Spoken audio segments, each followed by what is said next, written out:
নমস্কার। আজ চলে যাচ্ছি মায়ের মন্দিরে। ফকিরহাট বাজারের থেকে একটুখানি দূরে মানসা বাজারে মায়ের মন্দির কম বেশি সবাই চিনে থাকে আর আসা যাওয়াও করে।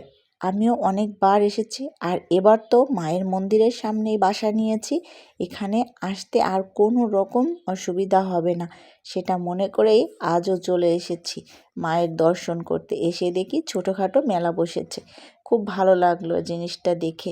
তারপর মায়ের মন্দিরে গিয়ে প্রণাম করে তারপর দেখি আমার ছেলে আর আমার মা বসে আছে মায়ের মন্দিরে। সেখানে গিয়ে আমিও কিছুক্ষণ বসে আছি। বসে থাকার পরে দেখলাম ব্রাহ্মণ মশাই পূজা করছে মায়ের। আমারও খুবই ভালো লাগছিল পূজা দেখতে, মাকে দেখতে। তারপর পূজা শেষ করা হয়ে গিয়েছে, সব ভোগের প্রসাদগুলো রেডি করছে, মায়ের পূজার ফুলও রেডি করছে, সবাইকে একটা একটা করে ফুলও দিবে। তো দেখো এখানে সবাই সময় মতো করে মায়ের আরাধনা করছে।